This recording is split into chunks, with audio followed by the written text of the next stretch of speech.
freelancer, and I was not sure what I should put in the company. So Adam Bean is just my website. So I'm non-clusterable singleton. Next one.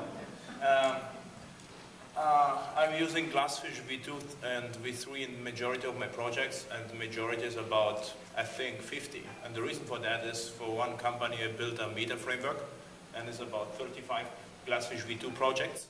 And for other companies, I'm using mostly the newest one, V3.1.1, and in one case, there is still 3.01. So I was not sure about the bugs, because I found a lot of bugs, memory leaks and so forth in the transition, and this was after October of 2010, so you have to refactor the statistics for the slides before distribution. This is a job for you. And I started with GlassFish V1, and I was absolutely not excited about GlassFish, in contrary to Johan. The reason was I had to deliver some trainings for some microsystems with J2E SDK reference implementation, and it was crap. I actually use JBoss unofficially in some trainings to getting the stuff done. But after trying GlassFish V1, I just really like that. And what I really appreciated back then is documentation and the admin console. Actually, it was a unique feature. I was convinced about Java 5, so I really like it because of its simplicity. The problem with JBoss at that time was the JMX console and lack of documentation. So if I show someone a JMX console, one of the sysadmins told me, "You are crazy. What is it? Lots of buttons and text fields. What we can do with that?" And the next slide, probably. And this is my blog post. It is 5 years old, and this was after a half year of GlassFish experience. So I think I started with GlassFish V1 middle of 2005 or 2006 or something. And what I appreciate, I have to read that, is human readable admin console, sufficient monitoring and diagnostic capabilities.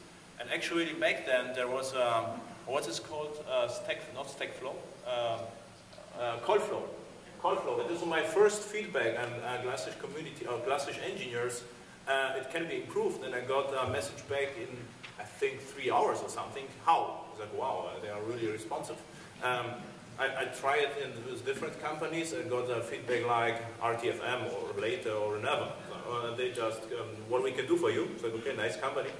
And the next one, commercial support available. There were other application servers, open source application servers, but the policy wasn't clear. So I had a community edition and commercial edition, and in GlassFish was always one edition. So this was a big benefit in my projects. And the last one was documentation and training. So of course there was some training and there was lots of documentation. And I have to say the documentation back then was unique. There were PDF books free to download, and this was really, really great. Okay, next one. What worked? About just my projects, there's one slide where I said I can't say anything because of my NDAs. But what I forgot is one of my customers submitted a bit late a Duke Choice Award, and I can talk about that. It is a bunch of robots welding stuff, and everything what they weld has to be stored on the back end, and the store is basically GlassFish. If the GlassFish falls down, all the manufacturing plan has to stop, will cause lots of loss. And we stopped the stress testing with 30K transactions per second. And the nice thing was, SOAP was around 100 or something like this because of the message size. REST was faster. Hessian was, there was Corba was very fast. I forgot the numbers, but it was several thousand transactions per second. And then, and this was self-healing with a rolling update implementation of GlassFish V2, and we were even able to run V2 and V3 at the same time in production. So it was actually a nice and really cool project. And last week there were an even bigger, also bigger from the performance point of view. The project will be gathering sensor data every 10 seconds, millions of sensors, and we started with Java 6 and GlassFish 3.1.1. And I think it will work. So this is, I have to do some proof of concepts during JavaOne, but after this, I think it could work. And on other projects, just boring insurance and e-commerce stuff. So, but this was the best one. So why I use Java 8.6? I'm convinced it's the best and simplest platform on the planet, and I'm lazy developer. What it means, just download it, 5 minutes, and you're ready to go. I'm not excited anymore about fiddling with XML and plugins and stuff. I just would like to develop the business logic. And my favorite, IDE and admins integration. And I do from time to time workshops, and my workshops are pretty short. 3 days is the longest one, and 1 day is the normal. And I let the developers or attendees install everything from scratch.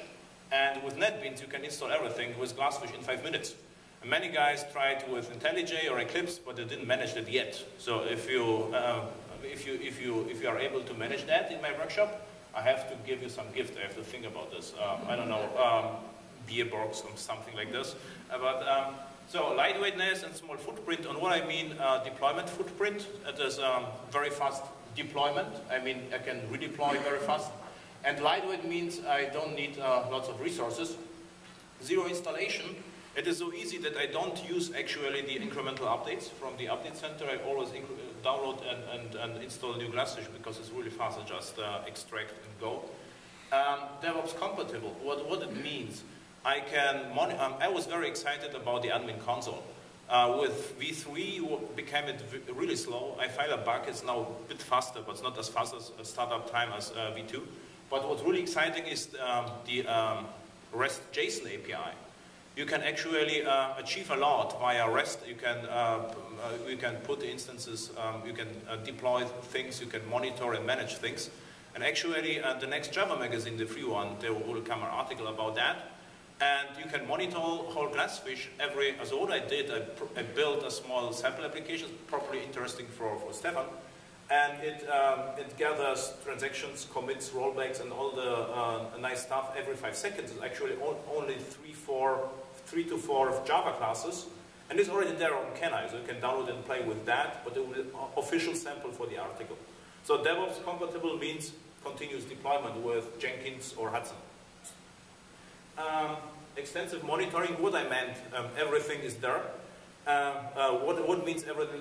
You can, in HTTP service, you can monitor the amount of requests per second, depth of the queue, which is really important, number of threads, number of commits, rollbacks, and the size of the pool, which is really interesting. If you are providing stress tests without monitoring, stress tests are meaningless. This is why I think that Tomcat is actually that. So, reference implementation. Oh, the reason why I introduced GlassFish because it's reference implementation, and this is a really important feature because if something went wrong, I can just send an email to engineers, look at the specification, and the GlassFish doesn't behave this way. And this is a lot easier than the other application servers. The reference implementation, from my perspective, is a huge selling point. I'm always asked what application server to use, and my answer is GlassFish because of RI. And actually, my customers like the idea that reference implementation is a good idea to use. Okay, next one. How we can make it better. So more focus on continuous deployment and operations. What it means, I think it's still not possible to deploy JDBC drivers via REST. And this, if you do that, you can set up everything via REST, and this is just amazing. You could just install the whole domain from Jenkins without having binary dependency on GlassFish. We are almost there, except JDBC drivers and stuff like that. Continuous improvement of performance and efficiency. Of course, this is low-hanging fruit, but it's always true.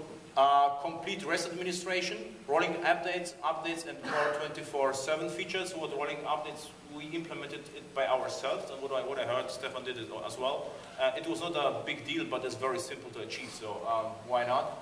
And what I'm wondering, I was last year attended for some reason, I don't know why, Oracle Open World keynote with Ironman and Exalogic, the biggest on the planet. What I'm wondering, why there is not just one Exalogic with millions of instances of GlassFish?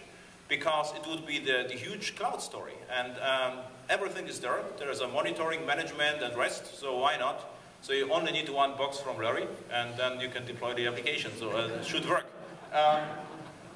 GlassFish in the clouds, and yeah, what Stefan said, this was actually my last point, visual VM plugins. So I built everything on my own and provided the sample to my article, but it should be possible to some basic visualization of transactions, rollback, and so forth. And the logs could be shorter. This is, you are actually right. Never heard that before. That's the first time I've heard that one. It should be customizable, at least. This was many of my customers ask about whether it can be shorter from the format. Not the semantics, from my point of view, are okay, but just the format. Yeah, and this, so at all, great product, great engineers, and really fun community for some reason. I don't know why. It was totally different to experience to reference implementation. This is why we're fun community. I'm not sure about that. Mindstorms could be better, so for next year. So what do you think about ExaFish? You like that? ExaFish or CloudFish? Yeah. CloudFish.